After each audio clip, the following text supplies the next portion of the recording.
না আমিতো সদায় আলোচনাপন্থী আমি সদায় নিজৰ দুৱাৰ মুকলি কৰি ৰাখিছোঁ আমি সদায় আলোচনাৰ যোগেদি আমি কথাখিনি পাতিবলৈ বিচাৰোঁ আৰু আলোচনাৰ কাৰণে আমাৰ দুৱাৰ সদায় মুকলি থাকিব অখিল গগৈ কৈছে যে কংগ্ৰেছে আচলতে স্বেচ্ছাচাৰীমূলকভাৱে অকলে প্ৰতিনিধিত্ব আগবঢ়োৱাৰ কৌশলচনা কৰিছে চাওক বিভিন্ন ৰাজ্যত আমি কেনেদৰে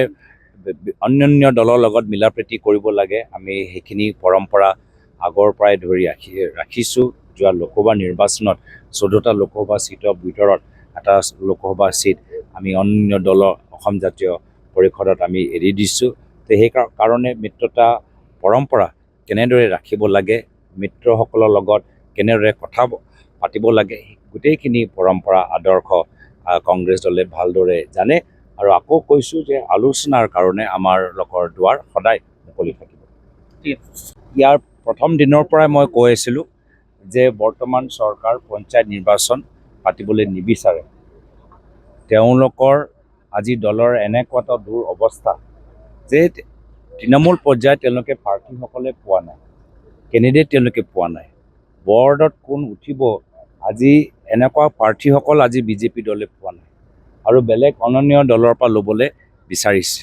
কিয়নো আজি কোনোৱে বিজেপি হয় গাঁৱৰ ভিতৰত সোমাব নোৱাৰে কোনোৱে মহিলাসকলৰ ওচৰত যাব নোৱাৰে গ'লেই মহিলাসকলে সুধিব যে তোমালোকে যে আমাক গছপুলি ৰুবলৈ ক'লা তাৰ 10,000 টকা ক'ত গ'লেই আত্মসহায়ক গোটে সুধিব যে আমাক গোটেই দিনজোৰা যে তোমালোকে বহালা লখপতি বাইদেউ ফৰ্ম চহী কৰালা আমি লখপতিটো হোৱা নাই এই প্ৰশ্নৰ উত্তৰ নথকাৰ বাবে আজি কোনোৱে বিজেপি দলৰ তৃণমূল পৰ্যায় কৰ্মী হ'বলৈ বিচৰা নাই বা প্ৰাৰ্থী হ'বলৈ বিচৰা নাই আৰু সেই